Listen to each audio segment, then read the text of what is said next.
leftovers.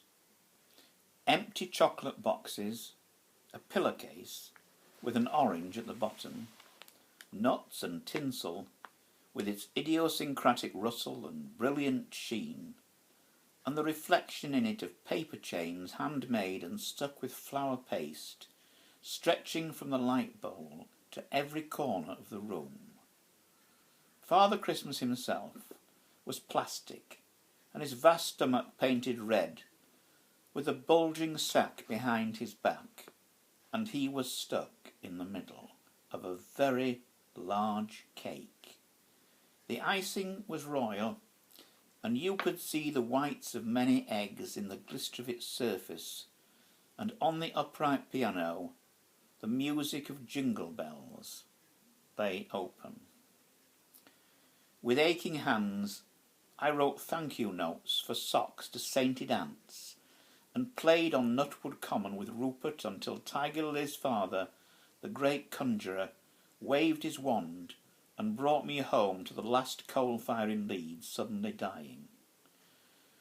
I got through a whole packet of sweet cigarettes with pink tips dipped in cochineal, and a whole quarter of sherbet lemons at a sitting, and there was a full bottle of Portello to go at, the colour of violet ink, and tasting of night air and threepenny bits, which lasted until the last gas lamp in Leeds went out. I had collected enough cardboard milk tops to make a set of matchstick spinners, and with my box of rainbow chalks drew circles on my top, red, white and Festival of Britain blue, and made it spin all the way to the last vineyard in Leeds while they pulled it down.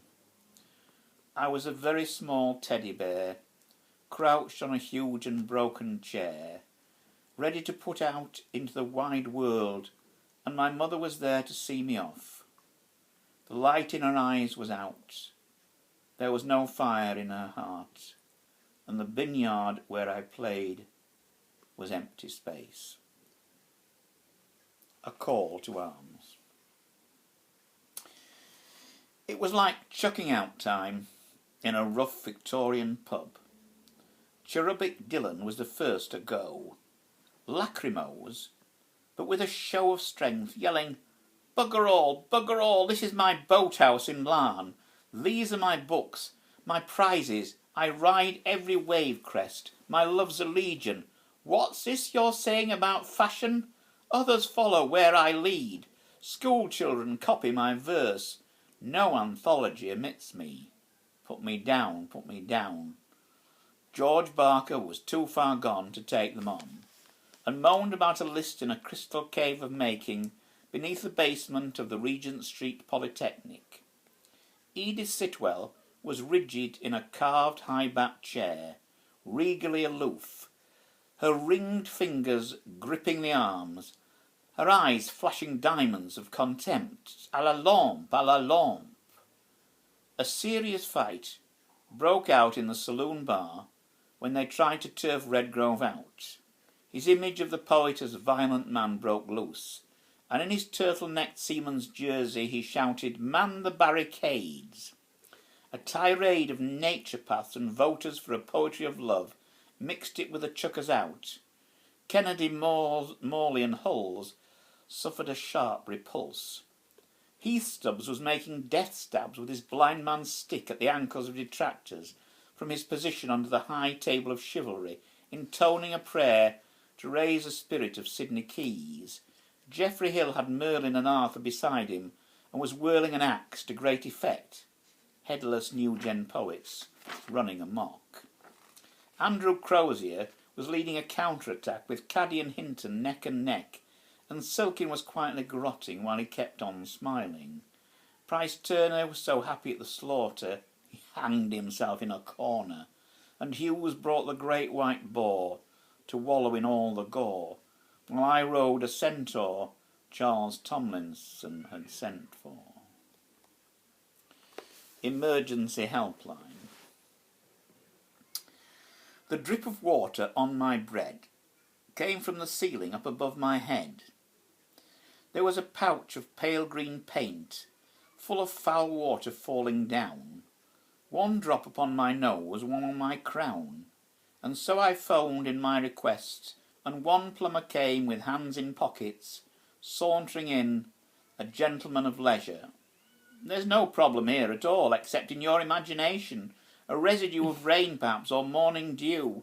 I'll send in a roofer, he'll know what to do. Not one but three came all together, and climbed their ladder laughing all the way. It's a leaking pipe, a plumber's job, not ours, we'll send our own. But I waited hour after hour, all in vain, and all night long the drip kept on.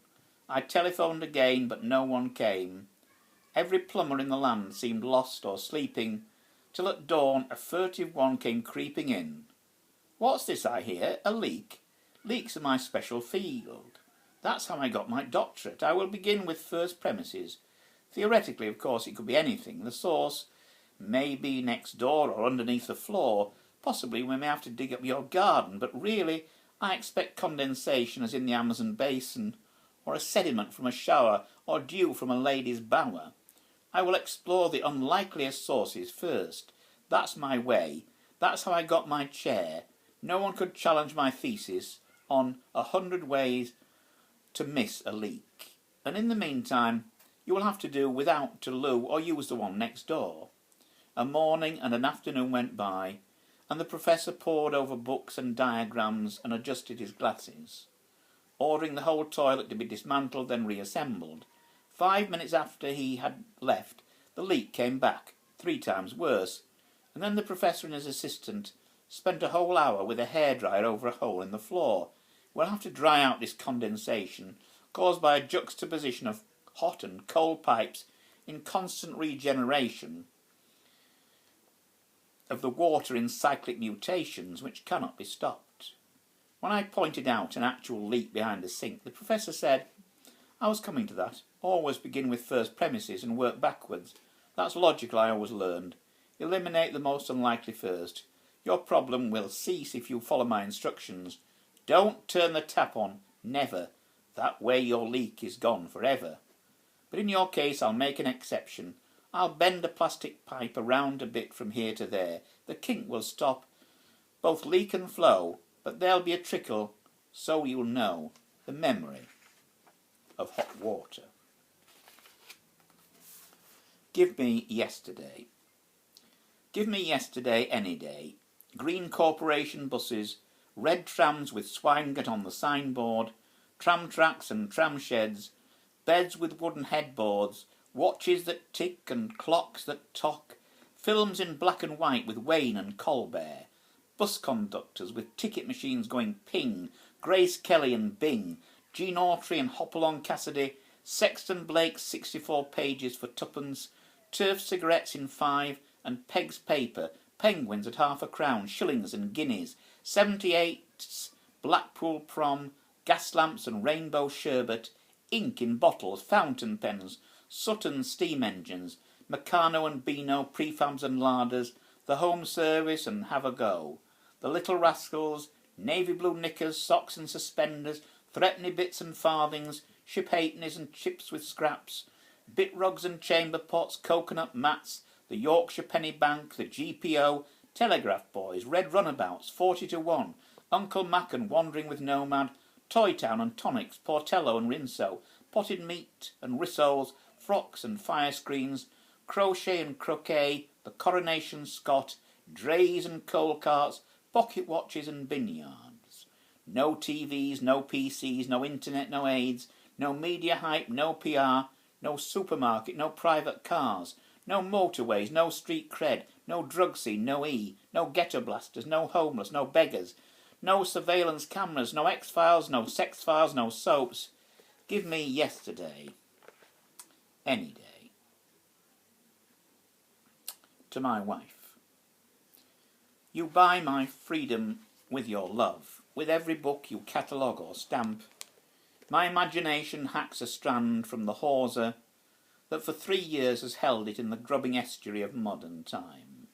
Your early waking with tired eyes and late return at evening all contribute to the store of images I love you for. The irony being your job is worse than mine, your talent more. I do not understand myself, the time, or you. I cannot comprehend our love, shot through like flying silk with flashes of gold light and the tattered backcloth of suffering. Each night I remember our meeting, my hair like iron wire, the grey dust in the air of my house, the exact place on the carpet where I kissed you, and how we talked on and on, too much in love for love until the night was gone. We acted out our love by nearly going mad, gave up the jobs we had to take a cottage on the moor at less than garage rent.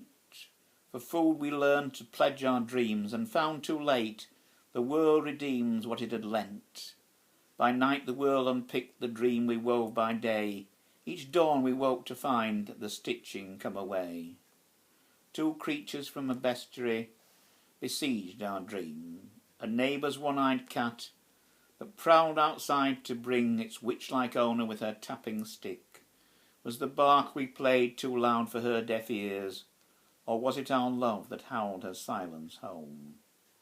We have rebuilt that house with blood. We have sculptured that dream in stone. Wind Song. I drowse and dream in this sleeping house. Finboss the cat purring by the curtain, Saria the sun god sharing the garden, where joss sticks burn and nostrils quiver at the echo of Japanese songs long ago.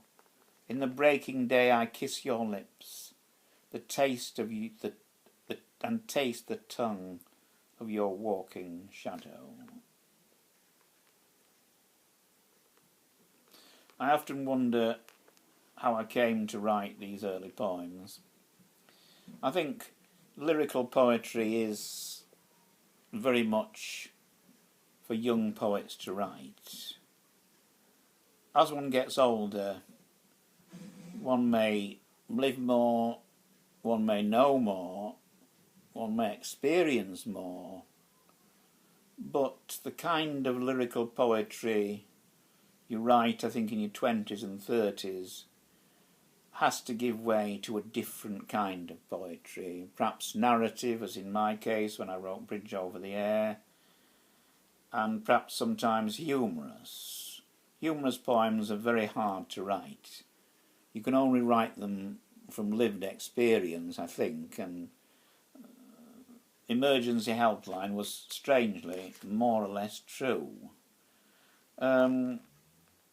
As I get older, I write more rarely, but I think the experience of writing really never goes away. Essentially, I think I'm a poet that writes from dreams, which is not fashionable, and I'm also a muse poet, which is even less fashionable. And I think that these two things are what has kept my poetry going, and it is these poems, these early poems, I think, that represent probably the best of my work. I have also written a lot of prose. I've written a novel, an autobiography. I've done some translations from French, and I think perhaps one from Spanish. And as I've got older, my interest in English poetry has declined, and I've become much more interested in French poetry, which seems much more profound and much better written.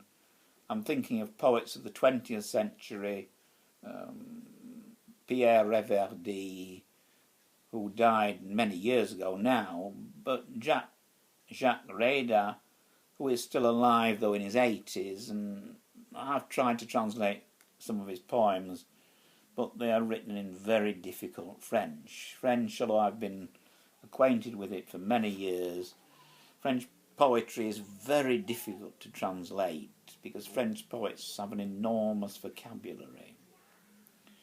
This seems at odds with certain facets of the history of English and French poetry.